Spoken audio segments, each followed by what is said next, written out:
Hello दोस्तों, स्वागत है आप सभी का आपका अपने चैनल D2R स्टडी में। आज मैं दोस्तों इस वीडियो में आपको बताने वाला हूँ धातु अधातु को पहचानने का तरीका। जी हाँ दोस्तों, कैसे किसी भी धातु रहे अधातु को कैसे पहचानेंगे बहुत कम समय कि ये धातु है ये अधातु है। बहुत आसान तरीका, इसमें दो मेथड बताऊंगा जिससे आप बहुत ही कम समय किसी भी तत्व को पहचान सकते हैं कि वो धातु या धातु। तो दोस्तों इसके लिए वीडियो को अंत तक देते रहिएगा, आपको सारा कंसेप्ट समझ में आएगा। दोस्तों वीडियो अच्छा लगे तो वीडियो को लाइक कर दीजिएगा और यदि कुछ वीडियो से सीखते हैं तो हमारे चैनल को सब्सक्राइब कर देंगे। चलिए दोस्तों, लेट्स स्टार्ट दिस वीडियो। तो सबसे पहले हमारा टॉपिक क्या, धातु धातु कैसे पहचानेंगे। अब वो कोई भी तत्व, जैसे मैंने दे देगा आपको रुबिडियम, क्या धातु या धातु पता नहीं चलेगा।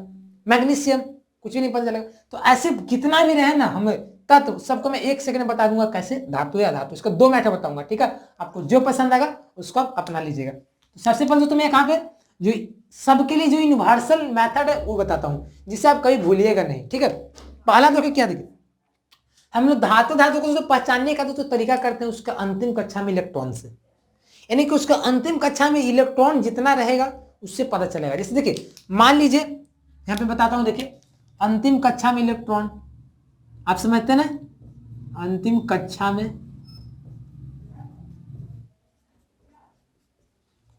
इलेक्ट्रॉन।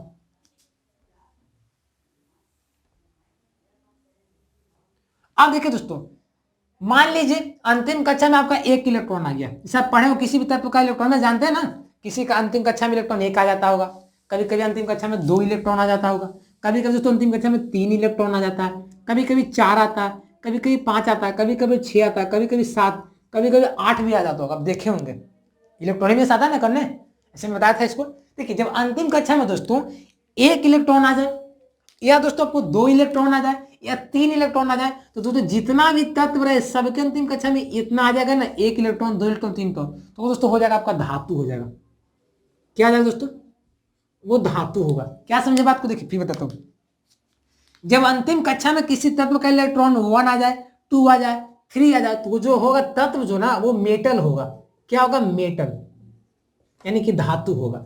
अब दोस्तों जब अंतिम कक्षा में किसी तत्व का इलेक्ट्रॉन में से निकाले, उसके अंतिम कक्षा में चार आ गया इलेक्ट्रॉन, कभी कभी दोस्तों पांच आ जाएगा, कभी कभी छह आ जाएगा, सात आ जाएगा, आठ आ जाएगा, तो ये जो दोस्तों जो तत्व जो होगा ना वो आपको अधातु होगा। क्या समझे बात को, वो जो तत्व जो होगा वो क्या होगा दोस्तों, अधातु होगा। अब भाई कैसे होगा, अब देखेंगे ना, चार आ जाएगा, पांच आ जाएगा, छह आ जाएगा, सात आठ, ये सब क्या हो जाएगा, अधातु होगा। अब देखिए कैसे समझते हैं। जैसे मैं मान लीजिए दोस्तों ले लेता हूं हाइड्रोजन। सबसे पहले हाइड्रोजन, तो आप सब लोग जानते हो कि हाइड्रोजन का परमाणु संख्या एक होता है, तो इसका दोस्तों अंतिम कक्षा में इलेक्ट्रॉन कितना होगा, एक होगा। 1s1 पढ़े ना, क्योंकि दोस्तों अंतिम कक्षा में एक इलेक्ट्रॉन है, क्योंकि परमाणु ही संख्या एक है। तो हम लोग जानते हैं किसी भी तत्व का परमाणु संख्या उसके इलेक्ट्रॉन के बराबर होता है, जितना परमाणु संख्या उतना इलेक्ट्रॉन संख्या होगा। तो एक हो गया, तो एक हो गया तो क्या होगा, आपका अधातु हो जाएगा, ठीक है। और तो देखिए मान लीजिए दूसरा में लेते हैं हाइड्रोजन के बाद हीलियम आता है,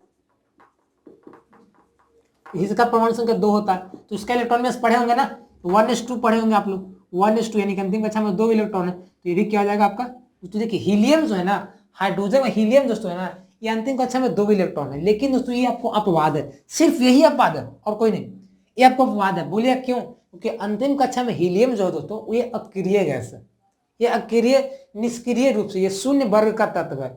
और इसमें हीलियम जो होता है ना, इसका चूंकि अंतिम कक्षा में दोनों इलेक्ट्रॉन पूरा भर जाता है, तो ये हमारा अक्रिय होगा, ये धातु नहीं है, ये अधातु होगा। सिर्फ यही आपका अपवाद है, याद रखिए क्या ये अपवाद है, सिर्फ यही, इसके बाद कोई नहीं, सब रूल को नियम का पालन करेगा। क्योंकि हीलियम आपको अक्रिय गैस है, और अक्रिय गैस के अंतिम कक्षा में 8 इलेक्ट्रॉन होते हैं, लेकिन ये बेचारा अपवाद में कहा जाता है 2 इलेक्ट्रॉन लेकर, ठीक है। और देखिए ना सब पर लागू हो जाएगा। लिथियम को ही देख लीजिए, तो अंतिम इसका परमाणु संख्या 3 होता है, तो इसका इलेक्ट्रॉन में करिएगा तो 2 1 आ जाएगा, इलेक्ट्रॉनिक विन्यास इसका क्या आ जाएगा, 2 1। तो अंतिम कक्षा में कितना है, एक इलेक्ट्रॉन है ना, तो ये क्या आ जाएगा उसको धातु हो जाएगा, ठीक है। लिथियम का दोस्तों हमारा क्या आ जाएगा दोस्तों, बेरिलियम। बेरिलियम का दोस्तों अंतिम कक्षा में बेरिलियम का परमाणु संख्या 4 होता है, तो इसका इलेक्ट्रॉनिक विन्यास करिएगा तो आपको 2,2 आ जाएगा। तो अंतिम कक्षा में चूंकि 2 इलेक्ट्रॉन है ना, अंतिम कक्षा का मतलब पहला दूसरा तीसरा छोड़कर सबसे लास्ट में, तो पहला को छोड़ेंगे तो दूसरा बचेगा, तो दूसरा में 2 इलेक्ट्रॉन है, तो 2 इलेक्ट्रॉन के लिए क्या होता है, धातु होता है। तो दोस्तों आपसे यदि सवाल पूछ दे कि बेरिलियम क्या है, धातु है, अधातु है या उपधातु है, तो दोस्तों क्या बताइएगा, धातु बताइएगा। देखिए दोस्तों यहाँ पे जो दोस्तों 4 आ जाएगा ना किसी कक्षा में, अंतिम कक्षा में, तो ये दोस्तों आपको हो जाएगा उपधातु। यहाँ पे थोड़ा सा गलत हुआ था, ठीक है। देखिए चूंकि ऐसे देखिए ऐसे भी सही, गलत है नहीं। जो उपधातु होगा ना उसमें धातु का भी गुण पाया जाता है और अधातु का गुण पाया जाता है, दोनों बीच में होता है, इसीलिए इसका नाम मेटलॉइड्स, इसको क्या उपधातु कहते हैं, ठीक है। तो 4 जब रहेगा किसी धातु का अंतिम कक्षा में तो उपधातु होगा, कोई कोई अधातु भी होता है। तो ये दोस्तों देखिए बेरिलियम का अंतिम कक्षा में 2 इलेक्ट्रॉन है, तो 2 हो गया तो क्या होगा, धातु हो जाएगा। और देख लेते हैं, बोरॉन देख लेते हैं। तो बोरॉन का दोस्तों परमाणु संख्या 5 होता है, इलेक्ट्रॉनिक 2,3 हो जाएगा, तो अंतिम कक्षा में 3 इलेक्ट्रॉन है ना, तो बोरॉन है दोस्तों हमारा क्या आ जाएगा आपका, ये दोस्तों धातु हो जाएगा, ठीक है। ठीक है, कोई दिक्कत नहीं ना। तो ये कार्बन आ जाएगा, 6 होता है, तो इसके इलेक्ट्रॉन में 2,4 होता है, तो ये दोस्तों क्या था, अधातु होता है। चूंकि 4 है दोस्तों तो ये क्या हो जाएगा, उपधातु भी हो जाएगा, समझिएगा बात को। 7वां दोस्तों कार्बन का क्या था हमारा, नाइट्रोजन। तो नाइट्रोजन का दोस्तों अंतिम कक्षा में कितना इलेक्ट्रॉन होता है, नाइट्रोजन परमाणु संख्या 7 होता है, तो इसका इलेक्ट्रॉन में करिएगा तो 2,5 हो जाएगा। अभी बताइए दोस्तों जब अंतिम कक्षा में 5 इलेक्ट्रॉन है, तो मैंने क्या था अंतिम कक्षा में 5 आ जाएगा तो क्या जाएगा, अधातु हो जाएगा। दोस्तों जो अधातु हो जाएगा नाइट्रोजन, तो आपसे सवाल पूछ दे कि नाइट्रोजन क्या धातु या अधातु, तो ये क्या हो जाएगा, अधातु हो जाएगा। इसे और मैं ले लेता हूँ, ऐसी तो एग्जाम्पल बहुत सारा लीजिएगा। इसे मैं दोस्तों ले लेता हूँ सल्फर कहीं ले लो, तो देखिए ठीक है, सल्फर का दोस्तों परमाणु संख्या पता है कितना होता है, 16 होता है। सल्फर परमाणु संख्या 16 होता है, तो इसका इलेक्ट्रॉन विन्यास करिएगा तो पहला 2 आ जाएगा, फिर दोस्तों 8 आ जाएगा, फिर अंतिम कक्षा में 6 आ जाएगा। तो देखिए अंतिम कक्षा में 6 इलेक्ट्रॉन है, तो 6 का मतलब अधातु, यानी आपसे पूछ दे कि सल्फर क्या है, धातु या अधातु, क्या बताइएगा, अधातु बताइएगा। और मैं ले लेता हूँ, जैसे देखिए इसे ले लेता हूँ क्या, 7 वाले क्लोरीन लेता हूँ। देखिए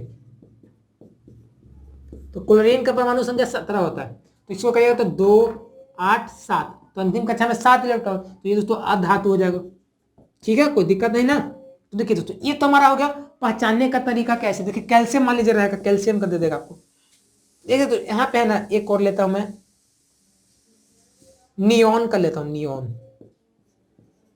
आपसे नियोन का परमाणु संख्या 10 होता है, तो आपसे पूछा कि नियोन क्या धातु या अधातु, तो इसका अंतिम कक्षा में चूंकि इसका परमाणु संख्या 10 है, तो इसका इलेक्ट्रॉनिक विन्यास क्या होगा, 2,8 हो जाएगा, तो अंतिम कक्षा में 8 इलेक्ट्रॉन। तो यहाँ देखिए जब 8 रहता है तो क्या होता है, वो अधातु होता है। तो यहाँ से आप समझ सकते हैं कि नियोन जो होगा वो अधातु होगा, ठीक है।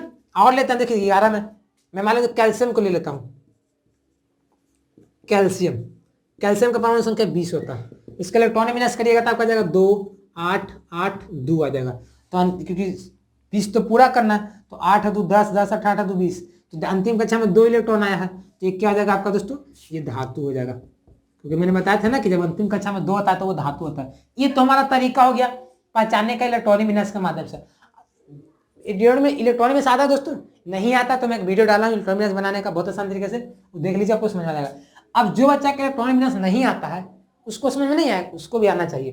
तो उनके लिए क्या दोस्तों, जिस किसी भी तत्व के अंतिम कक्षा में या और मा आ जाए, यानी कि बोल सकते हैं यूएम, ठीक है, तो वो दोस्तों होगा ना अधिकांशतः वो धातु होता है। और जिस तत्व को ये छोड़कर मान लीजिए उसका अंतिम में न आ रहा है, उसके अंत में र आ रहा है, ठीक है, उसके अंतिम में स आ रहा है, तो वो जो शब्द होगा अधातु ही होगा। अब भाई कैसे बोले कि कैसे सही है, देखिए यम मतलब लिथियम धातु है, हीलियम को छोड़कर, हीलियम बता आपको बाद में। देखिए कैल्शियम यम आया लास्ट में, फ्रांसियम यम आया लास्ट में, मैग्नीशियम यम आया, लिथियम, बेरिलियम आएगा ना, कैल्शियम, फ्रांसियम, रुबिडियम, सीजियम, आपको स्कैडियम, टाइटेनियम, वेनेडियम, क्रोमियम, मैग, आपको देखिए बहुत सारा जिसके अंदर यम आ जाएगा ना, वो सारा का सारा दोस्तों आपको हो जाएगा धातु होगा। जैसे मैं बताता हूँ, देखिए बहुत सारे लीजिए, बेरिलियम आ जाएगा, रुबिडियम आ जाएगा, कैल्शियम आ जाएगा, स्ट्रोंसियम आ जाएगा, लिथियम आ जाएगा, सोडियम, पोटासियम, जितना भी सब के अंदर यम आएगा ना वो धातु ही होगा। तो आप बिना इलेक्ट्रॉनिक से निकाल के देखिए, कैल्शियम अंतिम में यम आया ना, तो धातु ही निकला, बेरिलियम यम आया, धातु ही निकला हमारा। देखिए आपको और दोस्तों बताया तो लिथियम, ये देखिए धातु ही निकला, बेरिलियम धातु। तो और भी ले सकते हैं, ऐसा कोई नहीं कि बस इतना ही होगा, और भी ले सकते हैं। तो जितना भी सब के अंदर में यम आएगा वो धातु होगा। अब देखिए ना आ जाएगा, नाइट्रोजन हो गया, नाइट्रोजन में ना आया ना, तो ये आपको अधातु है। और भी अंत में ना आएगा कोई तत्व, देखिए अब देख सकते हैं पीरियोडिक टेबल में बहुत सारा तत्व है। र आ जाएगा, सल्फर आ जाएगा, तो ये भी आपको हो जाएगा। देखिए देखिए ना आए तो देखिए तो नाइट्रोजन हो गया, आपका आर्गन हो गया, आपका नियॉन हो गया आपका, ठीक है। और भी ले सकते हैं, क्रिप्टन हो गया, जेनॉन हो गया, रेडॉन हो गया, सब के अंत में न है तो ये सब अधातु है। और रा, सल्फर, ऐसे बहुत सारा रहेगा कोई तत्व उसके अंत में रहेगा तो समझिए कि वो अधातु ही है। कुछ में स भी आ जाएगा तो आपको वो समझिएगा कि वो क्या अधातु ही है, ठीक है। बहुत सारा है, कार्बन देखिए कार्बन अधातु है ना, तो ना आया लास्ट में, तो ये धातु। तो ये भी पहचानने का तरीका बहुत ही मोस्टली एलिमेंट्स पे अप्लाई होता है। तो सबसे ज्यादा धातु पहचानने का तरीका यही कि जिसमें अंत में यम आ जाएगा वो धातु। ऐसे बहुत सारा अपवाद में है, जैसे देख लीजिए जिंक है, तो जिंक के अंत में यम नहीं है फिर भी धातु है। इससे और जैसे तो कॉपर देख सकते हैं, ये भी धातु है। फेरस देख सकते हैं, ये भी धातु है, ठीक है। बहुत सारा आपको धातु मिल जाएगा जिसके अंत में यम नहीं है। अपवाद को मत देखिए, जो मोस्टली जो सब पढ़ा उसी को देखिए, क्योंकि उसी सवाल आपको आएंगे। तो इस वीडियो में दोस्तों मैंने आपको धातु पहचानने का तरीका बता दिया हूँ, इलेक्ट्रॉनिक विन्यास के माध्यम से और ये माध्यम से। तो ये मेनली रूप से आप याद रखिएगा यही फॉर्मूला को, इससे आपको सारा पकड़ में आ जाए कौन धातु कौन आता हो। इसको भी याद कर लीजिएगा क्योंकि कम समय भी बना सकते हैं। तो दोस्तों इस वीडियो में आपको दो तरीका बताया हूँ, आपको हम लोग किसके धातु और धातु को पहचानने के तरीका, ठीक है। तो दोस्तों इसको आप अच्छी तरह से देख लीजिएगा, आपको सारा कंसेप्ट क्लियर हो जाएगा। दोस्तों जो बच्चे अंत तक देखेंगे उनको तो कोई दिक्कत नहीं होगा धातु पहचानने का तरीका। जो बच्चे नहीं देखे उनको दोस्तों वीडियो को शेयर करें ताकि जो बच्चे नहीं देखे वो नहीं जानते इसके बारे में वो जाने आगे बढ़े। और दोस्तों वीडियो कैसा लगा, वीडियो अच्छा लगा तो दोस्तों प्लीज वीडियो को लाइक कर दीजिएगा। और दोस्तों कुछ वीडियो से रिलेटेड आप कमेंट भी कर सकते हैं, कुछ आपको इसके बारे में ओपिनियन है तो कमेंट कर सकते हैं। और दोस्तों चैनल को अभी तक सब्सक्राइब नहीं किए तो प्लीज सब्सक्राइब कर दीजिएगा और साथ में बेल आइकन दबा दीजिएगा ताकि जितने इंपॉर्टेंट वीडियो होंगे आप सामने पहले पहुंचते रहेंगे। तो मिलते हैं नई वीडियो में, तब तक के लिए बने रहिए। जय हिंद, जय भारत।